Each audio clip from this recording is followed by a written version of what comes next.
2, 1, go.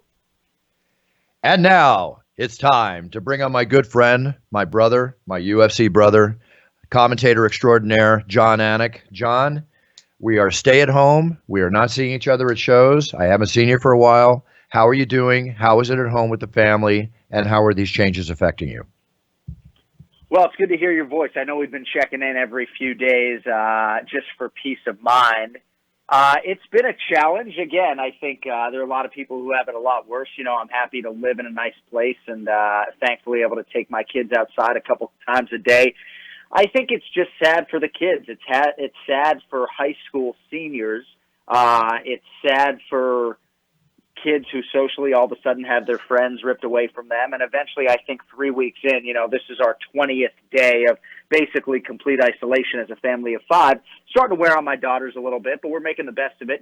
I cleaned every bathroom in my house today. I detailed 4 toilets. I've been cooking. So just trying to make the best of it and waiting for that call from Dana White like you. Yeah, I hear you. Speaking of that call, and I'm glad to hear everything's copacetic at home. One thing before I talk about the call, they're now predicting Miami's the next hotspot, one of the next hotspots. Have you heard that down there?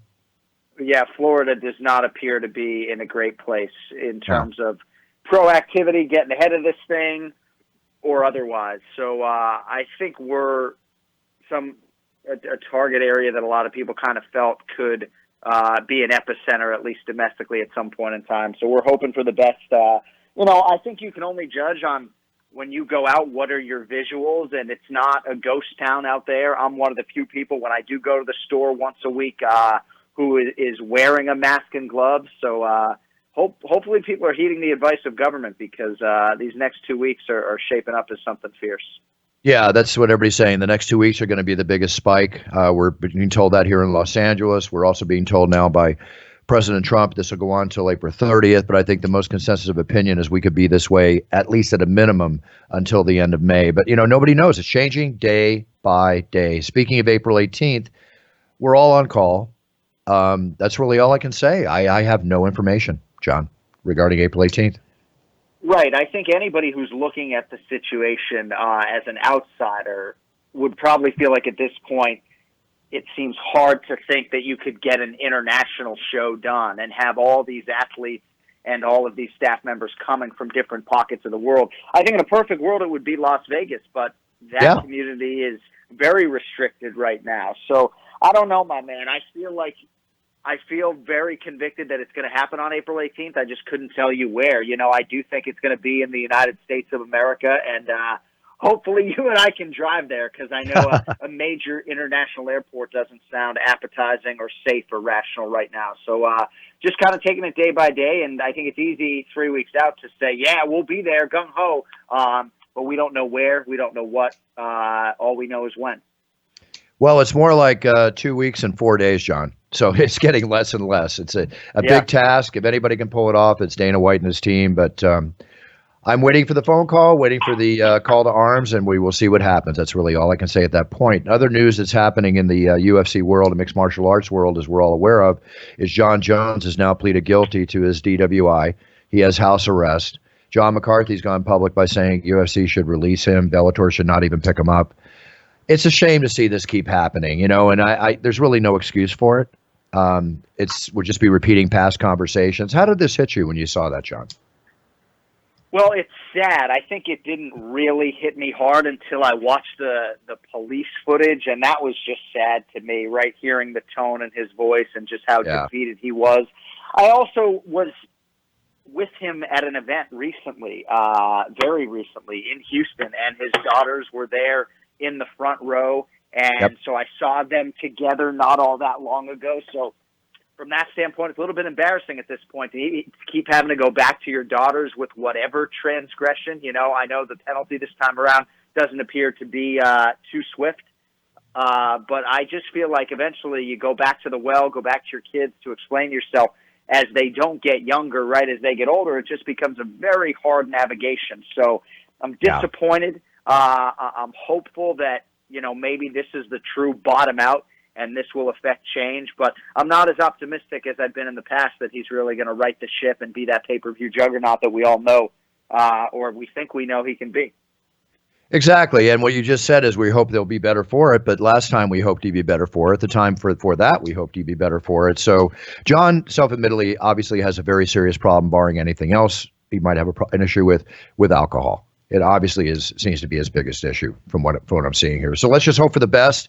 It's another kink in the process of UFC, facing all the faces going forward. One of the greatest, if not the greatest, mixed martial artists in the world now. Back to the same thing again. Do you think that this is going to have any effect? Maybe a little better than me, when we do get back to normal fully and we're having fights and everything else. Would this prevent him from fighting, John?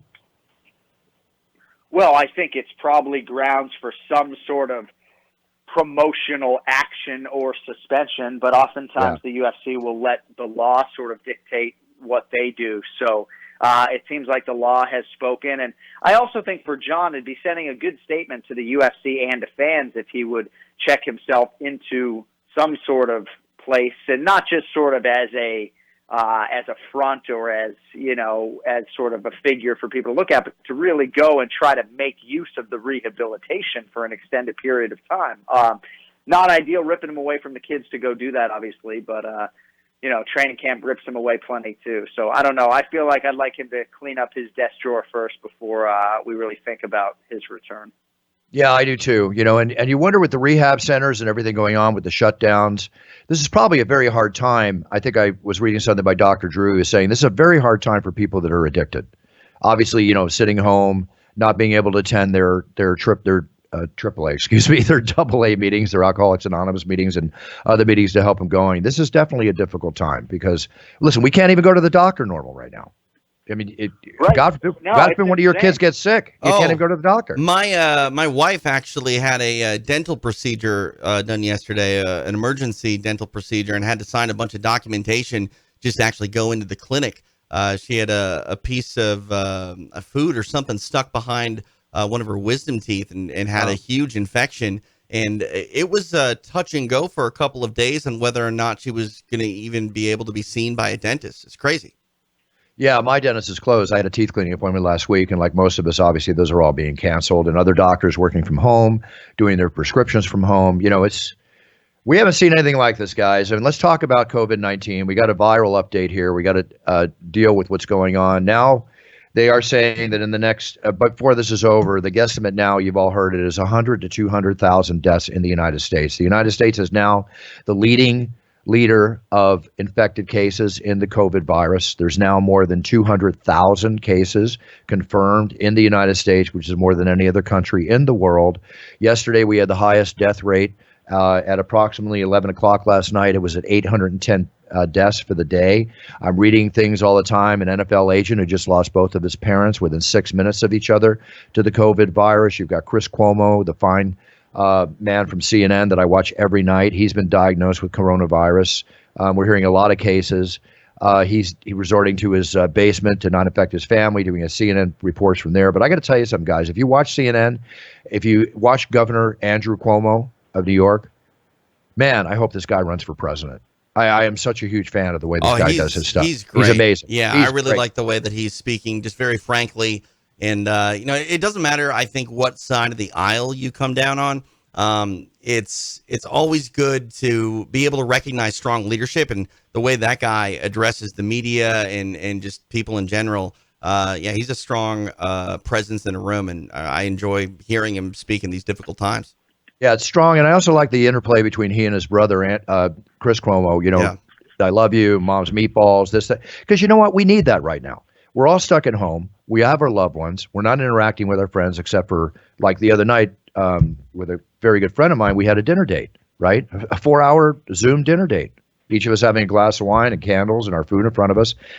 That's where we're at, guys. Society's changed. And John, you brought up a subject earlier about the kids, high school kids. I look at my boys, 12 and 15, and your kids, and they're missing out on, as we all are, but them in the age of innocence are missing out on that interaction, their high school proms, school. Everybody can say whatever they want. The future is still untold. We don't know where we're going to be with this. And with the other thing, like when you think about it, I mentioned this last week, John, but think about it. We are at war because right now, companies such as Ford, who's going to build 50,000 ventilators in 100 days, hopefully. What difference does that make than Ford building tanks in World War II? 3M making masks. What difference does that make than other factories in World War II that began to make bullets to service the war, and us staying home and lights out and curfews and not ability to walk around and preserving essentials? We are in a world war, folks, and we're experiencing similar things just like they did in World War II, but not with bombs falling all around us, but with an unseen enemy floating in the air all around us. I don't mean to get so morbid. We got to talk about a few things here to go on. Let's talk about the effect on the economy. I don't know if you guys are aware of it or not, but Amazon workers are walking out. Whole Food workers are striking as of yesterday. One of the key reasons, aside from any money they might be looking for, is they're not getting protective gear, being on the front lines as they are during this pandemic, which, let's give credit to the food service workers out there, aside from the unbelievable credit and tears I share for the workers out there who 1 in 10 will be affected on the front lines, such as police, firemen, medical workers. It's crazy. It's crazy. Travelers that had all their trips booked, because companies don't want to go out of business, they're not refunding. They're not refunding during these times. They're saying you can use it as a credit for the future. We even had an incident here. It was in Pennsylvania at a Garrity's supermarket. A woman was arrested for coughing on food, right? They had to throw away $35,000 worth of food. She's been arrested on a terrorist act. This is in Hanover Township, Pennsylvania.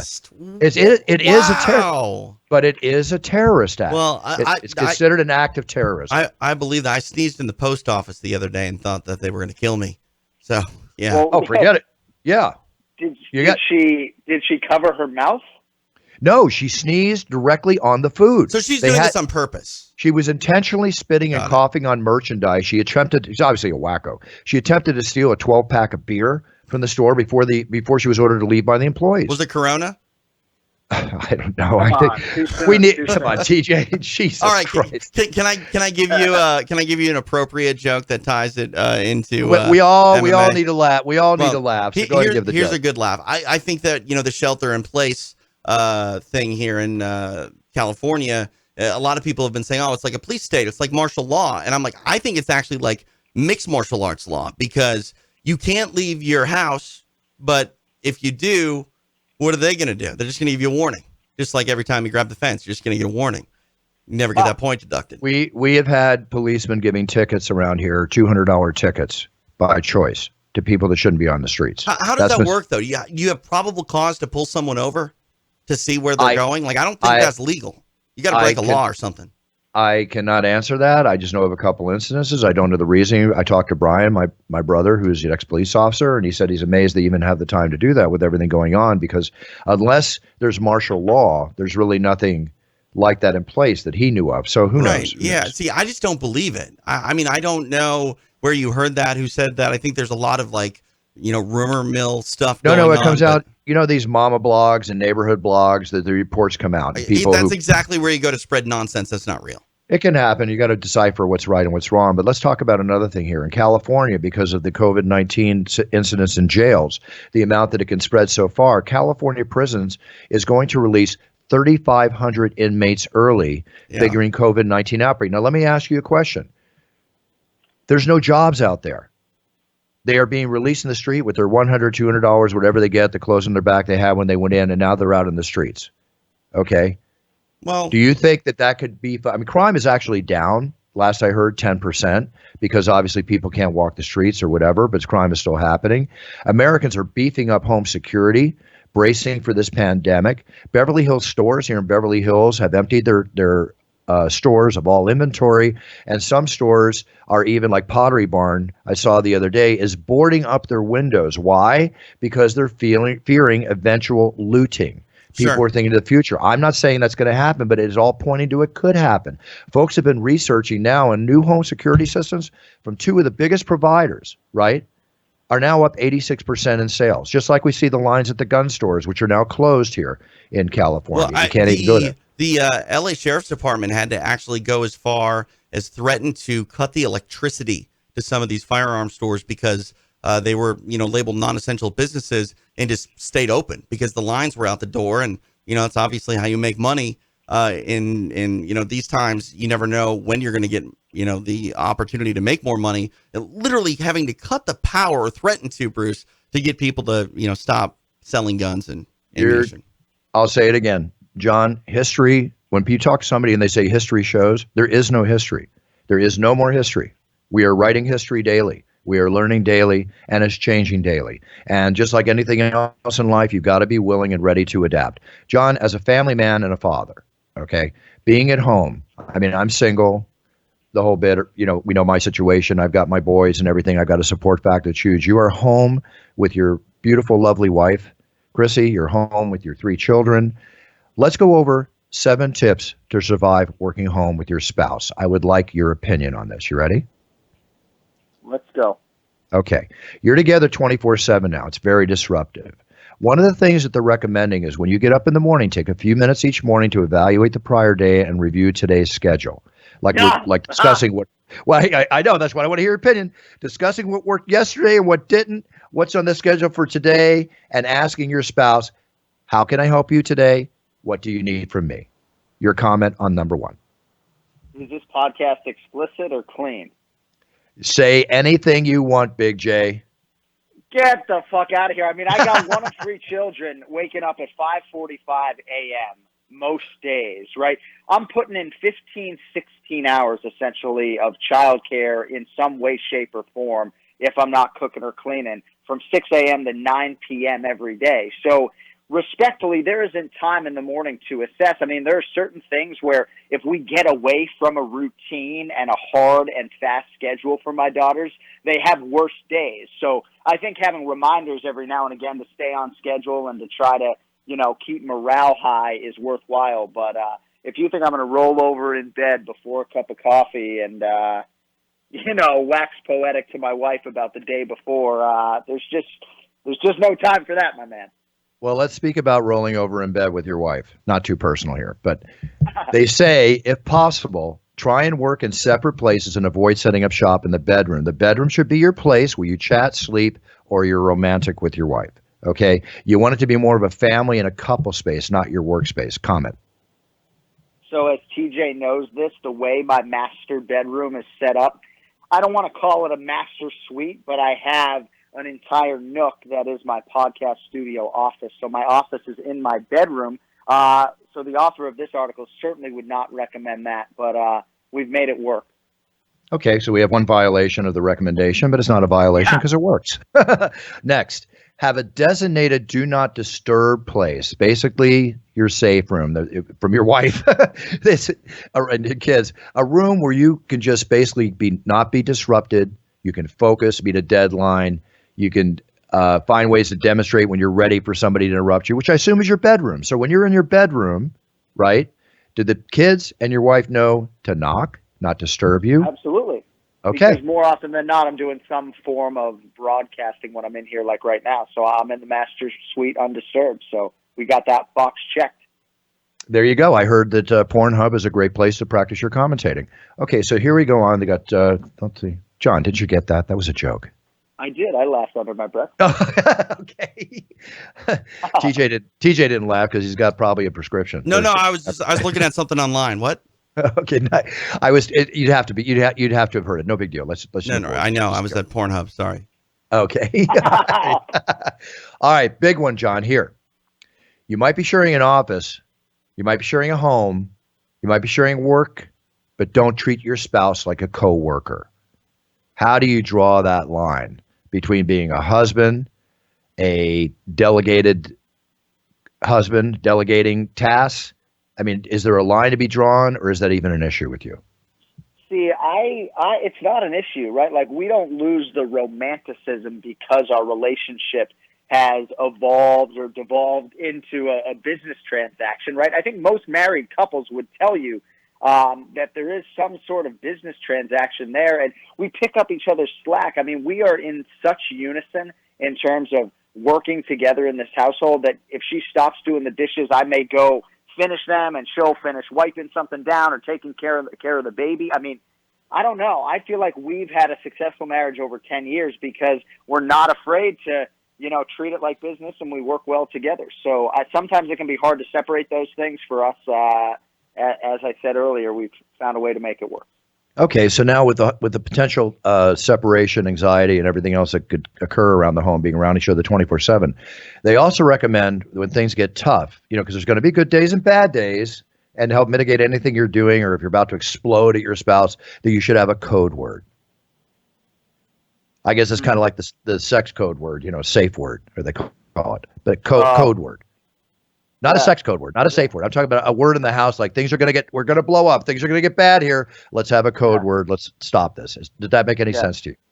Yeah, no, it did. I was thinking I should actually have a code word with my oldest daughter to communicate away from my wife too. No, there's some benefits I would think to having a code word for sure. But you're talking to the wrong guy, right? I cuss in front of my kids, so you're talking to the wrong guy there. All right, then they have this last one, which is actually kind of cute. Create an imaginary scapegoat, like blame Frank. If something doesn't happen, have somebody imaginary, like a house staff person that you can't believe that so-and-so didn't take the dishes out of the dishwasher. You can't believe that so-and-so is so loud, like blaming on somebody else if you've got to like let it go, like you just commented, whether it's a curse or whatever. That's a little weird to me, but maybe it works. Yeah, no, that definitely strikes a chord with me. I was cleaning the toilets today and I had a target. I'll just leave it at that, So I think that definitely can work. You just start, screaming at maybe the last person who cleans your toilet, something like that. So I actually think that can be therapeutic to get that out there. And yeah, I think a source of bonding if a couple were to be like, "Oh, this toilet's fucking dirty. Come on, Frank." Yeah, exactly. Or come on, Mr. Clean, or whatever you want to use. Now you're staying at home, John. You got to entertain yourself. The TV is obviously Netflix and Hulu and Voodoo and Udo and all these different places are thriving at this time, as well as online poker. I'm seeing those sites increase like crazy. So I've been watching it, obviously a number of shows and stuff. I just finished the Netflix series Tiger King. Have you heard about it? Yes, I'm about 5 episodes in, so I don't know how it ends because I didn't follow the story, when it was all going down. But yeah, it's very disturbing, very captivating, and very inappropriate for children. Very inappropriate for children, but now it's all coming out. This is actually becoming one of the biggest stories, to take us away from our COVID-19 issue, something to, give us a sidetrack. But they're already talking about making the movie. They're talking about Kevin Bacon as being the number one choice to play Joe Exotic. They're talking about Charlize Theron to play Joe Exotic, which actually she could. She's played a man before. She'd be an amazing, an Oscar-winning actress. Ben Stiller, just all these people. I think this is going to become a film, and it's definitely one of the biggest hits on cable. I recommend everybody watch this. If you're into something that's about as weird as it possibly can get, focusing around a main character that is offbeat and weird and interesting and fascinating and weird as it can get, check out Tiger King. Most definitely. Yeah, John, dude is a total creep, and we've been squeezing it in, watching it every night, trying to finish it, avoiding spoilers and everything else. But yeah, it certainly passes the time. I think for a lot of people, the biggest challenge right now is how do you run clock? How do you make the days feel like they're going by quickly? And I think getting outside has helped us, but I just think a routine and having a schedule is the real saving grace. And if Tiger King's a part of it, then bless you. how do you feel about the president mentioning yesterday and people saying before that wearing masks when you're out is not really doing much good unless you're infected, wearing the mask to avoid spreading it? Now they're saying that really it's getting down to the point we should all be wearing masks as extra protection, even a scarf around our face, going outside. When you go to the store, John, I'm wearing an N95 mask when I go to the store now. I look like Daffy Duck, but I just got to be careful because obviously myself, my family, my mom, all of us with the same reasons. What do you do when you go to the store, John? Do you keep keep your distance? Yeah, what do you do? Hand sanitizer, obviously, before and after. I'm wearing gloves. I'm wearing a mask. I don't have an N95 mask, but I've worn a mask for weeks at this point. When I was the only one wearing a mask down here, so I can't see how it hurts you. I understand it might not be as beneficial, especially one of the masks that I have. But no, I think everybody needs to take every necessary precaution. And I'll be honest with you, if I didn't have a baby who didn't eat a lot of different foods and didn't need bananas, I might not have left my house in 2 weeks. I want to tell you one quick story, though, Buff, because I think it's a good idea for people. My mom has been by herself for 3 straight weeks about 20 minutes away. So yesterday afternoon, me and my siblings, we haven't seen each other at all. We all drove to my mom's house, parked in the street 6 feet from one another, and called her outside. And she came outside and she got to see all her grandchildren, and she burst into tears. And I just think if there's anything you can do like that to break up the days and lift somebody up, especially somebody close to you, get creative, because, that didn't just make my mom's day. I feel like it made her week. And wasn't my idea, it was something my brother saw online, and I'd encourage people to get out there and try to send love in the most creative way you can. John, it's a beautiful thing you just said, which I do every day with my mom, my aunt. FaceTime, Zoom, the best thing you can do for people home alone. John, I couldn't even imagine. I don't even want to say this, but I have to say it. Let me put it this way. I couldn't imagine having a loved one or a brother, like someone close to me like you are, or anybody, but much less anybody, but somebody I'm close to, and God forbid they get this, and God forbid they're in ICU, and you can't even be with them. I can't even imagine what that's like for people that are going through this right now. Torture. And, the closest person outside my wife and kids to me, my identical twin brother, is still working. And his business has been deemed essential here in Florida. I won't get into too many specifics, but they provide a service to a lot of underprivileged people. And he's going to work and putting himself, in the line of fire, so to speak, every day, trying to help people and do the right thing. So it's a scary thing, man. There's no doubt about it. And, I'm hoping every day when I wake up that he calls me and says, we're closing the doors, man. Too risky. I hope you get that call, and I hope he's okay as a result of that call. I really do. I'm sitting here trying to adjust and going through what I'm going through in my world. I have work to do. I have other businesses that are working at this time, ventures. Obviously, I'm not going to UFCs until further notice, or we'll see what happens April 18th. But it's caused me to think about what I can do personally to help with the situations anyway. One of the biggest things out there people are having a hard time with is getting the N95 masks, like you mentioned, getting regular medical masks, the test kits. I have been working daily trying to put, and I am putting people together, manufacturers, distributors with buyers, whether it's the state of Florida that I'm working on something on right now, or whether it's else. People are in dire need of this equipment, and it's like the wild, wild west out there, John and TJ. My sources, my one pharmaceutical company I'm working with that's FDA approved, that's actually working on a home test kit right now that we will be able to take our tests at home. I'm helping them source the materials to make this happen amongst distribution to others. Guys, it changes every day. Now they were coming in from China. Now China's about to stop all export of these things. They were coming in from Korea. That's probably going to freeze up soon too.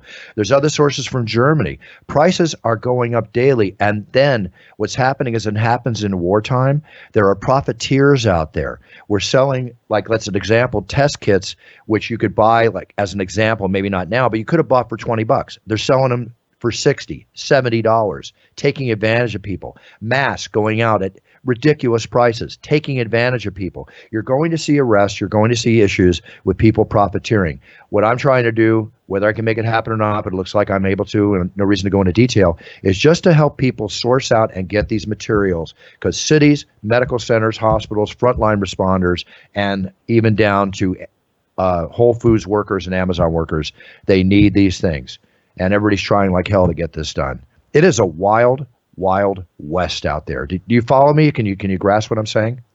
Yeah, it's great. And it's great that you're in a position to potentially affect major change right now. I'm trying. It's just it's a sad reality that we find ourselves in. And, hopefully these checks get to people sooner rather than later. Yeah. I mean, we could literally run through every single field and bemoan what these people are going through.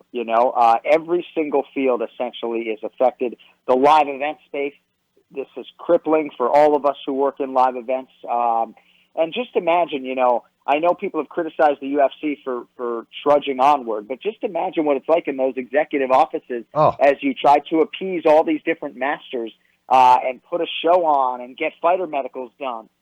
It's a huge undertaking, It's huge, and I don't think Dana and Hunter and the other powers that be are even sleeping right now. And, they're doing what they can do. Everything's changing daily. I know you mentioned the criticism potential, whatever, but nobody knows, John. Everybody's trying to do what they can do. What is your guesstimate, John? What is your guess? I'll tell you what I think is going to happen. Obviously, things are getting canceled. The World Series of Poker will probably be canceled. Even though it starts in June, they're probably waiting. I personally don't want to sit at a poker table with people coming in from all over the world. Would you? Fuck no. Fuck no. Oh, shit. That was, damn. Sorry, Rupert. Sorry, Henry. Sorry, TJ, that was number 4, but it was a light one. It's a pandemic. You're fine. I'm fine. Rules don't apply. Yeah, exactly. John, do you think we're going to see a basketball game by the end of May? Do you think we're going to see a baseball game? What do you think? So, let's just put UFC over to the right because they're doing what they can do. What do you think? What does your gut tell you? Well, it's interesting as a sports fan because you can argue for the NBA and the NHL that this maybe didn't happen at the worst of times because if they are able to just pick things up and have a delayed postseason, the end of those regular seasons was imminent really to begin with. The NHL, the Boston Bruins have 100 points. They're the best team in the NHL right now, and it looked like they were on their way to making a deep run, potentially winning the Stanley Cup, right? So as a Bruins fan, I'm certainly hoping that they can have some sort of postseason and not just give the Bruins the cup for having the most points. But I don't think it's that likely, to be honest with you, given the backdrop right now. I mean, I think Major League Baseball is in the most interesting situation because, and I know the purists don't want to hear this, Buff, but you shave a 162-game season down to like 75 or 50 even, and you would bring back a lot of people. Guys like me who at one point were watching 150 games a summer, now I can barely stomach an inning, So if it was a 50-game season and there were huge consequences every time they took the field, that would probably bring me back to baseball. So it's going to be interesting to see how it plays out. I'm excited we have the NFL draft to talk about in a few weeks, whether you think it should be going on or not. I'm excited that we're going to have new players on new teams to talk about here before the month is out. Well, that'll happen with everybody on their laptop. I don't see it happening in a big room with a ton of people, but it will happen. I'm speaking of Major League Baseball. What they've done is Major League Baseball is going to pay minor league baseball players their salaries through the COVID-19 hiatus, which, we might think it's a lot of money, but actually they'll be receiving $400 per week and they'll be getting their medical benefits as part of the plan. So at least they stepped up to help for the minor league baseball players. But what does that mean for the Major League Baseball players? Are they getting their checks? Oh, yeah. I mean, I think that's all collectively bargained for. Got it. Okay. So, well, yeah. Guaranteed money's guaranteed money. Now, John, you're right, TJ, we're trying to occupy ourselves. I'm sure you do, and I'm sure you have a lot of free time. Do you play any kind of games online or on your app, like Word for Friends, or you want to gamble with me and lose some money? What do you want to do? Can we do something together? Do you have? Yeah, do you have a? I would absolutely be willing to gamble and lose money. Candidly, our days are really centered on the kids and trying to get them in the pool and playing Life and Sorry and Battleship, and those are the type of games that I've been sort of playing, and then resorting to the Tiger King to keep me up at night, But yeah, I'm down. I mean, I know you and I played Words with Friends in the past. I'm down for any of that. Again, I think that, those are the things that are going to get us through. Words with Friends is a silly game, but it'll certainly run some clock for you. I assume Anik is like making up lines on, his kids' Sorry games. Trying to get action. Right, I will. Now that I have that great idea from you, we will invoke that tonight. There you go. Hey, Johnny, send me an invite on Word for Friends. Let's start a game. Even if you play once a day, I don't care. Just get some interaction going there. Absolutely. We'll bet $5 a game. Yeah, I'm your Huckleberry. Let's do it. You got it. I know, Buff's like, any chance we can make it 10? So. Yeah. Listen, online poker is obviously keeping me busy where I can play.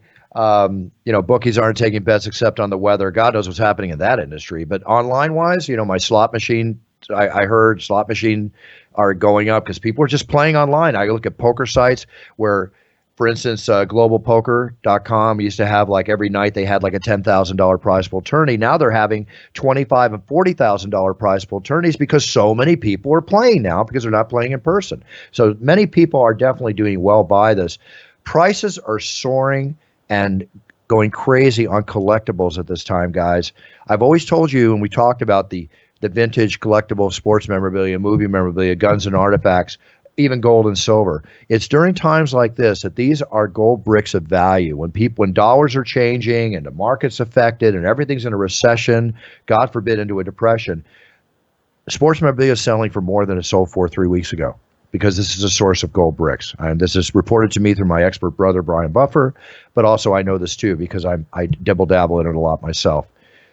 Save those collectibles, guys. I'm telling you, they're valuable. Esports obviously is doing really, really well. I'm going to be making an announcement for a big esports organization I'm going to start working with, because that's another area in business which is thriving because, again, people are at home playing a lot of games. So my recommendation this week is the new Call of Duty Modern Warfare Warzone game. There you go, folks. Wow. Yeah. That'll keep you busy. We got to find ways to be busy. I can only make 1,000 business calls a day, 500 personal calls, make sure everybody's done. But I definitely got to fill a few hours during the day, John. I understand that there's a pandemic going on and people are bored, but I'm still not bored enough to have a 12-year-old tell me I suck and call me a pussy on Modern Warfare. Maybe I'm a little traumatized from the last time I played, but yeah. Just climb in that helicopter, climb in that C-24 or whatever it's called, and just do what you got to do to make sure they understand that you're nobody that's worth playing with. You take your game seriously. Right, and then I end up crying in the corner going, I'm worthless and suck. So.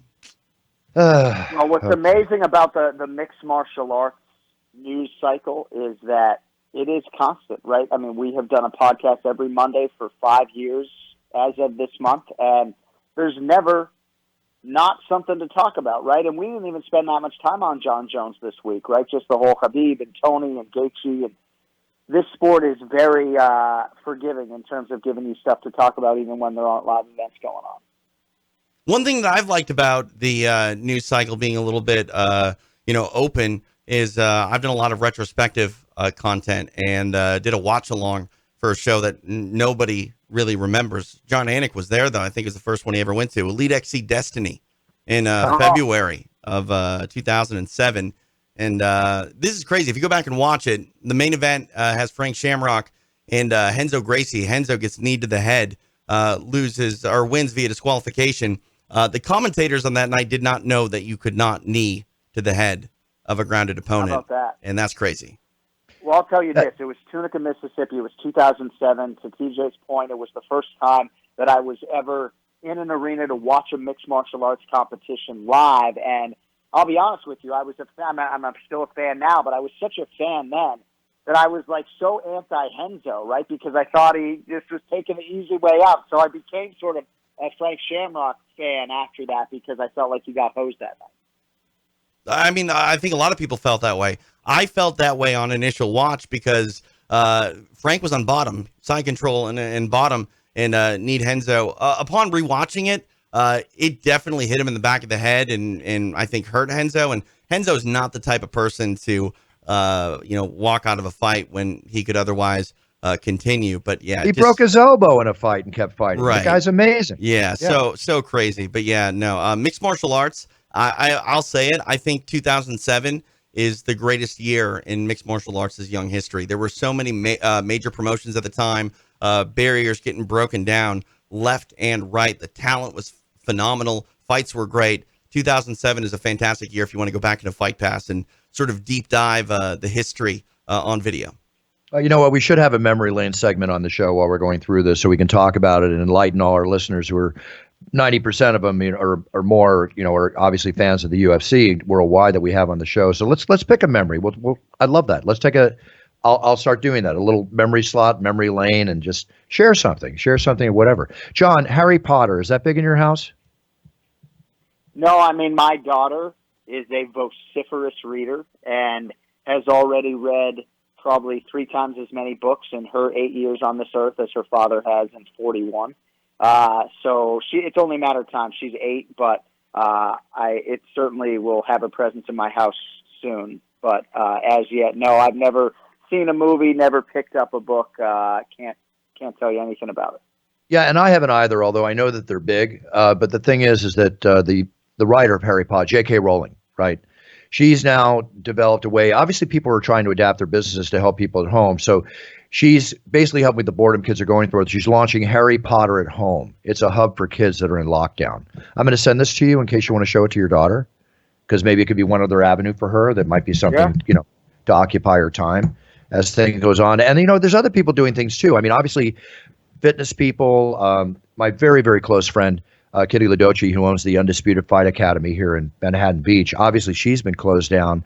But what she's doing is she's doing at-home video training to keep her memberships, active and everything, because God knows when this is going to stop. And she's changed her whole business over where people are training with her on their laptops, watching her videos and everything. And just like other people, you have to adapt. You have to adapt to what we're going through. John, I've said it before, my heart is broken when I think about the people financially suffering from this that don't have means like you or I to last a month or two or a year or two. It's just, it pains me, John. I have to take the thought out of my mind. That's how much it pains me what people are going through during this time. Yeah, I mean, you just got to put all your energy into the people that you can affect right now. I think that's really the rub for me. The more I watch the news, I think the more discouraged and saddened I get. It's not that I've been tuning out per se, but sort of a heavy reality, and there's no obvious end in sight. And, my kids asking all the time, when are we going back to school? Are we really not going to finish third grade? And then the distance learning and everything else. It's crazy, man. I mean, this world, this life is totally unpredictable, and I don't think any of us. I mean, what's crazy is that 3 weeks ago we were calling Adesanya Romero, and even in late February when I was in New York City with my family on vacation, there were a lot of people talking about the coronavirus in late February. Because from an Olympic standpoint, the Olympics potentially were going to get canceled, and I just think a lot of Americans, a lot of us were just blind to the fact that this thing was in the rearview mirror. And obviously, as a country, we were just a little bit late to adjust. Hopefully, we don't pay the ultimate price. I hope so too, John. And the ultimate price being paid by a lot of people. But, there's still officials doing their work and everything. Do you know that just the other day, just yesterday, as a matter of fact, federal agents in San Diego, people are still working to get drugs in this country. They seized $30 million in drugs in a tunnel that was a half-mile long. A half-mile-long tunnel that was built between U.S. and Mexico. You wonder, is the supposed wall, whenever this wall gets done with everything else got to be done with that money, is it going to work? Who knows? Yeah. $30 million. It's crazy. Maybe it's not. Maybe it's just a weekly shipment. Guys, I'm about, I wish I had more news, good news. I can make suggestions of things to do, whatever. I just want everybody to be safe out there, be sane. It's not just being safe, it's being sane. We're in the third week, which is probably going to go into anywhere from 8 to 12 weeks or potentially more. I'm not a pessimist. We just don't know. It's changing daily. I want to say one more thing before we start signing off here. People listening around the world, people listening in the United States of America, we need to stand united and do everything that the authorities, medical and political and otherwise, police force are telling us to do. We have to stay home. We have to stay at distance. We have to do everything we need to do. Now it's getting to the point to wear a mask or a scarf when you're outside. Please do everything we can do. And then when our sports will be back, our UFC will be back, our lives will be back. But if we don't, they may never be back. We have got to really take a very serious, strong approach. Millennials, I hope you're getting it. I hope you're getting it. Please get it. That's all I want to say right now. My heart goes out to everybody. My support goes out to everybody. And I personally am trying to do everything I can do in my own little thing. If I could just get one mask to somebody that needs it, I'm going to do it. So let's unify and let's show respect to everybody around us and support each other as best we can. John, go ahead. Anything you want to tell us before we sign off? I love it. I just want to speak to mixed martial arts fans because I think those are most of the people that are tuning in here. I feel like the best way that I can give back is with free content, and that's why TJ obviously is my producer on the Anik and Forum podcast, that we try to be there every Monday throughout everything that's going on. Live content on Instagram we've got coming up on Thursday with Paul Felder. Buff and I are going to do one of those Instagram lives at some point. I just have this craving to connect with UFC fans who are sitting around wanting fights, wanting the connection. And if you think about it, from that standpoint of just a UFC fan who's a worker who is relegated to his or her home, all of a sudden this weekly UFC fix and habit is totally gone. So that's the way I feel like we can give back and help people get through this time at home. And that's what we're doing. Yeah, I'm with you. Another thing I want to mention too is that my service for personalized videos and audios, it's spiked because people are actually looking for feel good stuff. You know what I'm getting requests for now, John? I'm getting requests to do videos and audios for people that are recovering from COVID-19 to give them support. Yeah, to give them, like one guy, they ordered a Cameo because I'm on cameo2.com, and they ordered a Cameo, and I did it for them, and they were so thankful because it made their dad feel so good, who just got out of the dark side of this COVID-19 virus and recovering. It's times are changing, man. They are changing. If I can help you guys, just go to brucebuffer.com. I'm happy to help in any way possible. And again, donations now will not only be made to military, animal, and children's charities, but we have to start donating to the proper causes that are benefiting whatever can be done to help with this COVID-19 pandemic. TJ, what's up? Well, today I just got done doing about an hour and 15-minute interview with Eddie Bravo, who we discussed a lot of things. Yeah, I imagine. A lot. Theories about COVID-19. You take that for what it's worth. But, the main story we talked about was Tony Ferguson, UFC 249, the fight that everyone wants with Khabib Nurmagomedov, and, try to get in the headspace that Tony's been in the last few weeks. And all right, so give us some information. What did he say about Tony? Is it going to happen? What did he give you any information? Go listen. It'll be dropped everywhere you get your podcast later today for free for everyone. Let's break it on its time and tell them then to follow through to your end to hear more information. Spoiler alert, there's really no news. Like, no one really knows anything. But Eddie shares his thoughts. There's a lot of talk about maybe Tyron Woodley being an opponent. Eddie doesn't want to see that happen. He wants to see Tony stay at 155. And I don't blame him. It's very difficult to think that you would go up and fight a former welterweight champion at a weight class that you haven't fought at in quite a long time. Yeah, and just expect that if something, poorly happens there, if Tony doesn't come out with the win, it's not going to affect him at 155 pounds. That's not how fight sports work. No. It shouldn't, but who knows? Maybe he gets injured and then you never know what happens. But some good insight on where Tony Ferguson is at and where, his next fight may or may not be moving forward. Very cool. John, TJ, you and your family, my best wishes, sincere wishes, everything. Stay safe, stay strong. John, you know how I feel about you, brother. My best wishes go out to you, Chrissy, and the kids, your family, your loved ones, your mom, everybody. I just hope everybody stays safe. Let's all do what we can do. We'll keep it up. John, with our stay at home, can we have you on again for maybe not for an hour, but a little update with my buddy, Jon Anik? And I am ready for that Instagram, whatever you call that thing, that chat. Let's do it, John. Yeah. You want to next we'll week? Do it. And let's chop it up. Maybe next week we'll do some NFL draft stuff and just try to all be in this together, Yeah. Being together, and let's, we talked a lot of painful things today, a lot of, light things, but let's bring as much humor and pleasure to our listeners as we can during these time of need. Also, my exclusive tailors at My King and Bay, as other people are doing, they are turning over shirts and cloths and everything into making masks that can be worn. Obviously, a little style to them that can be washed. I posted my Instagram post today on what they're doing. They even have a mask challenge that I tweeted out. So check it out. Check out at My King and Bay. They're trying to do what they can do also to help everybody out there. Again, John, sincere best wishes. Much love to you and your family. TJ, same to you and your family, of course. We will be back next week. Everybody, stay safe. Be well. Listen to what you're supposed to do, and please do it. This is a time that we cannot slack. This is a time that we have to be stronger than ever. And as a result, both young, older, whatever, we will all become stronger for this. Let's be the strongest generation after we get through this. And let's be talked about as such, because we did what we had to do to beat this. Everybody, set your goals. They still need to be set. Learn about them, write them down, step on that path. And when you step on that path to fulfill that goal, be the best you can be. If you're the best you can be, then you're winning. And that's what we talk about, and it's time. I am all about winning. So be the best you can be, folks, and I'll support you all the way. Thank you for listening. Everybody stay safe, be well. Be back next week with another great guest. Maybe not as great as Jon Anik, but we'll do our best. Buffer out.